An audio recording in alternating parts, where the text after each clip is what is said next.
बुद्धं शरणं गच्छामि, धम्मं शरणं गच्छामि, संघं शरणं गच्छामि। सर्वप्रथम मैं लामा ग्रुप आप सभी का अभिवादन करता हूं हमारे इस चैनल पर। आप लोगों ने बढ़ चढ़कर हमारे इस चैनल को ज्वाइन किए हैं क्योंकि आपको बौद्ध धम्म के बारे में सीखना है। तो बौद्ध धम्म को सीखने के लिए हमारे भीतर कितने गुण होने चाहिए और हम बौद्ध धम्म को क्यों सीख रहे हैं, इसके बारे में भी हम चर्चा जरूर करेंगे। तो वीडियो को शुरू से लास्ट तक जरूर देखें, आपको इसके बीच में कुछ ना कुछ नया सीखने को अवश्य मिलेगा। तो हम बौद्ध धम्म को इसलिए सीखते हैं क्योंकि हमें इन दुखों से मुक्त होना है, हमें बुद्धों की प्राप्ति चाहिए, हमें निर्वाण जैसे मोक्ष की जैसे प्राप्ति चाहिए, इसलिए हम बौद्ध धम्म को सीखते हैं। अब ये मोक्ष, बुद्धों और दुखों से मुक्त होना, तो इसके लिए हमें क्या चाहिए? तो इसके लिए हमें चाहिए ज्ञान चक्षु, एक विवेक, अपने विवेक को जगाना, अपने ज्ञान चक्षु को जगाना। यदि कोई व्यक्ति अपने ज्ञान का चक्षु को जगा देता है या अपने भीतर उत्पन्न कर देता है, तो वो व्यक्ति अपने भीतर बसे हुए राग, द्वेष, अज्ञानता को जड़ से मिटा देता है और जड़ से मिटाने के पश्चात वो बुद्धों की प्राप्ति या निर्वाण या इस संसार के दुखों से मुक्त हो जाता है। तो अपने ज्ञान की चक्षु को जगाने के लिए या उत्पन्न करने के लिए हमें किसकी आवश्यकता पड़ती है? मेडिटेशन। यदि हम मेडिटेशन किए बगैर आप ज्ञान के चक्षु को नहीं जगा पाओगे, यदि ज्ञान के चक्षु को ना जगा पाया तो आप निर्वाण की प्राप्ति नहीं कर पाओगे। तो ज्ञान के चक्षु को अपने भीतर उत्पन्न करना बहुत ही आवश्यक है। अब उसके लिए मेडिटेशन की जरूरत पड़ेगी। अब मेडिटेशन तो हर किसी के धर्म में होता है ना? तो क्या वे लोग भी बुद्धों की प्राप्ति कर रहे हैं? क्या वे लोग भी निर्वाण की प्राप्ति कर रहे हैं? तो इसमें मैं एक ही बात कहूँगा कि उनके धर्मों में मोक्ष नाम का तो है, मुक्ति तो है, लेकिन जो बौद्ध धर्म में निर्वाण, मुक्ति, दुखों से मुक्त होना, इस प्रकार का कोई मोक्ष या इस प्रकार की कोई निर्वाण है, तो ऐसा नहीं है। उनके धर्म में सिर्फ स्वर्ग दिखाया जाता है, ना कि इन संसार के दुखों से मुक्त, है ना? तो इस बात को जरूर समझे कि अन्य धर्मों के मेडिटेशन करने से किसी को बुद्धों की प्राप्ति नहीं होती है, उसके भीतर राग द्वेष रहता है। तो मेडिटेशन को सीखने के लिए अब हमें किसकी जरूरत है? मेडिटेशन को सीखने के लिए हमें बौद्ध धम्म की आवश्यकता है ना?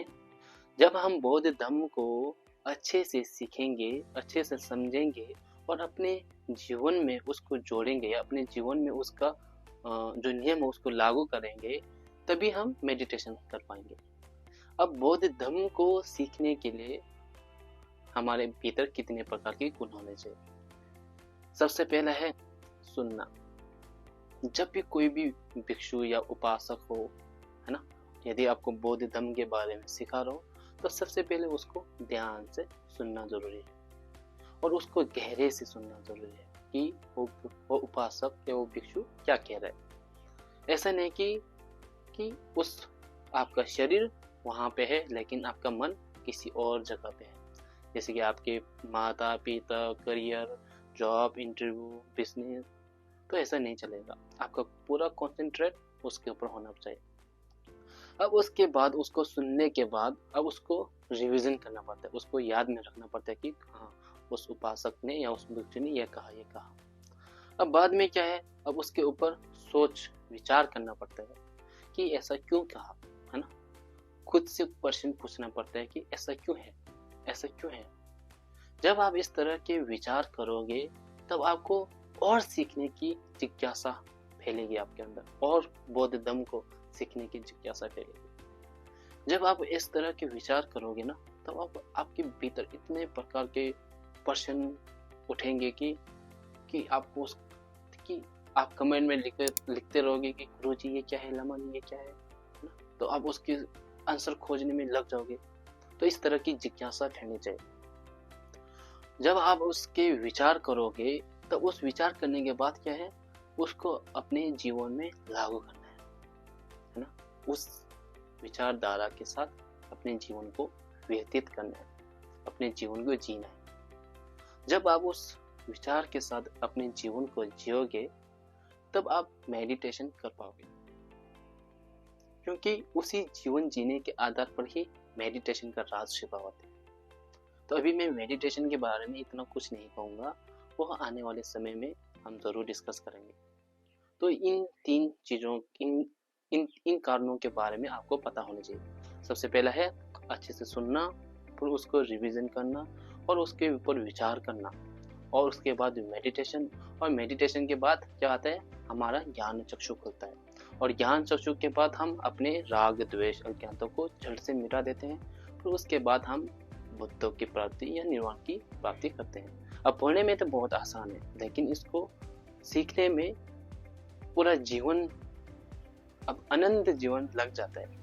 एक ही जीवन में ये सब सीखना बहुत मुश्किल है, उसके लिए बहुत सारे जीवन जीने पड़ता है, बहुत बार जन्म लेना पड़ता है। तो ये रहा हमारा आज का टॉपिक, ख़त्म यहीं पर करता हूँ। एक बात शेयर करनी थी आप लोगों से कि मैंने इंस्टाग्राम पे क्यों कहा कि बौद्ध धर्म के बारे में सीखना है तो यूट्यूब पे जाके सब्सक्राइब करो। तो बहुत से लोग इस बात से खुश नहीं है कि सब्सक्राइब ही क्यों करना है ना। तो आजकल इंटरनेट का ज़माना है ना, घर घर आ नहीं सकता मैं आपको सिखाने, बस आपको यूट्यूब से सीखना पड़ेगा, है ना, मेरे साथ जुड़ना पड़ेगा। कमेंट में आपके जो डाउट्स है वो लिखना पड़ेंगे आपको, ऐसे करके सिखा सकता हूँ ना। मैं अपना अवतार नहीं भेज सकता कहीं, तो प्लेटफॉर्म यूट्यूब का प्लेटफॉर्म ही मुझे सही लगा, तो इसलिए मैंने कहा कि अगर सीखना चाहते हैं तो वहाँ पर आप हमसे जुड़ सकते हैं। अब इसके कहने के बाद कई और धर्मों के लोग हैं जो कहते हैं कि जो गाली दे रहे हैं मुझे, है ना, तुम क्या सिखाओगे, क्या सिखा रहे हो, तुम हमारे लोगों के सिखा के बहुत बुद्धिस्ट बना रहे हो, है ना। तो मुझे लगता है कि वो जो हमारे डॉक्टर अंबेडकर जी को मानते हैं, तो उन लोगों के लिए कह रहे होंगे कि जो हमारे लोग हैं वो लोग तो आप लोगों को हिंदू मानते हैं, लेकिन आपका राय है, आप किसी भी धर्म का अपना सकते हो। तो वे लोग चाहते नहीं है कि आप बुद्धिस्ट बनो, है ना, वो लोग नहीं चाहते हैं कि आपको बौद्ध धर्म सीखें।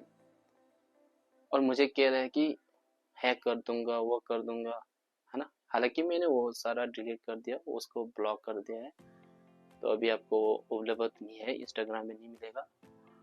तो मैंने वीडियो शेयर ही नहीं किया, मैंने सिखाना शुरू ही नहीं किया, तो इस तरह के लोग अभी से डर रहे हैं कि कहीं आप लोग बुद्धिस्ट ना बन जाओ, कहीं आप लोग सीख ना लें कुछ, है ना। तो उन लोगों को दिखाने हैं कि आप बुद्धिस्ट बन सकते हो, आप बौद्ध धर्म सीखेंगे। तो उसके लिए मैं ज़्यादा कुछ नहीं कहूँगा, फिर मैं कहने लग जाऊँगी आप लोग हमसे जुड़े, है ना। तो ज़्यादा मैं नहीं कहूँगा, आप लोग समझदार हो, समझ गए होंगे कि आप लोगों को क्या करना है। तो आज का वीडियो यहीं पर अंत करता हूँ मैं। तो अगले वीडियो 2-3 दिन के पश्चात आ जाएगा। नमो बुद्धाय।